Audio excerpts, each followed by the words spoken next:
Thank you to my YouTube channel members. You guys are the real generals of the Spartan army. Thank you for supporting the channel. What's up guys and girls, welcome to another video. In this video we are going to talk about Fenrir and the Serpent.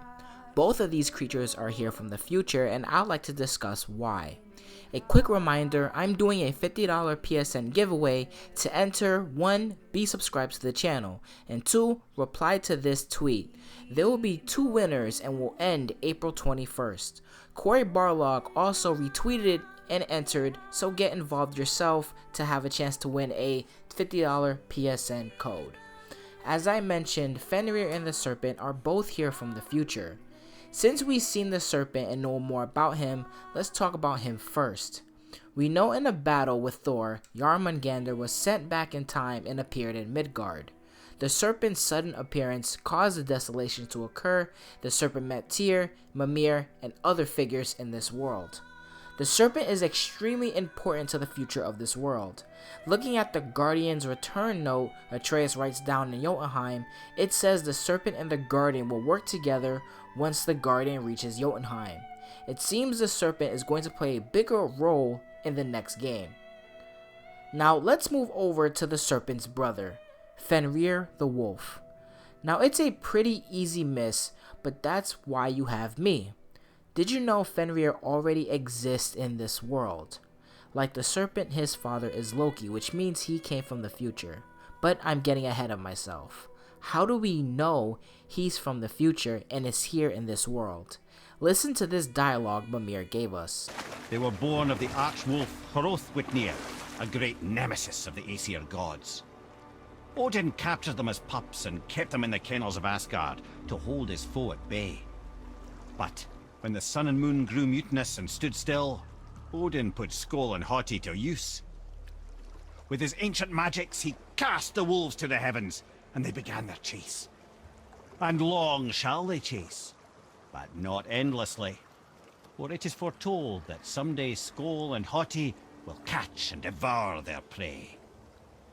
And that day shall be Ragnarok, the twilight of the gods. Fenrir is supposed to eat Odin in Ragnarok.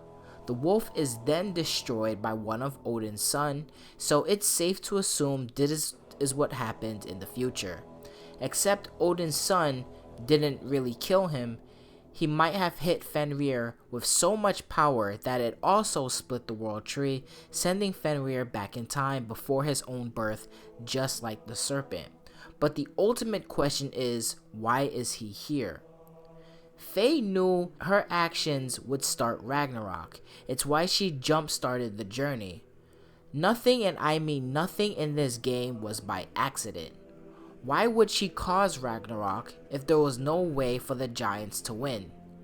In the end, Ragnarok can only be won by the giants if Odin and Thor are both eliminated.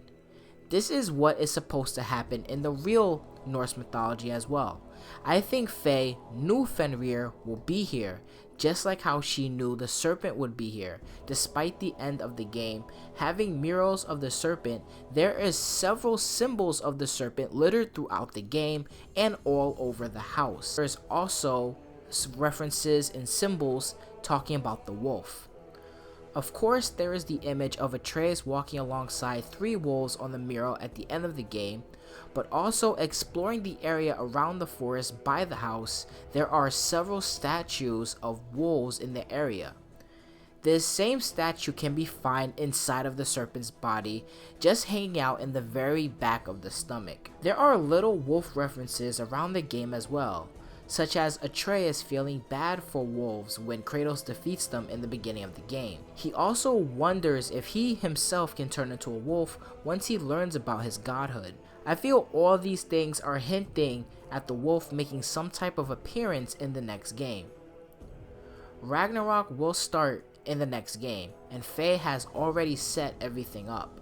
Her starting Ragnarok through the actions of Kratos at a time where those who will defeat Odin and Thor from the future are here. Meaning this was in fact the most perfect time to start Ragnarok and jumpstart the journey so Kratos can defeat Balder and actually bring about Fimbulwinter. Since these two are here from the future, there is a huge chance they can win because, again, Ragnarok starting winters earlier, it wouldn't have made any type of sense to start Ragnarok if the wolf and the serpent are not here. Now this scenario really matches up with the real Norse mythology. In the real Norse mythology, Fenrir is locked up thanks to the actions of Tyr, who sacrificed his right arm. Once Fenrir's pups eats the sun and moon, he becomes free. In God of War, Fenrir is also locked up. We know that because of Mimir, what I just played. Once Ragnarok begins, it may be Kratos is the one to free the wolf, creating the scene on the wall where Atreus walks alongside 3 wolves. What do you guys and girls think about this theory? I'm gonna be out of here. Thank you guys for listening. Deuces.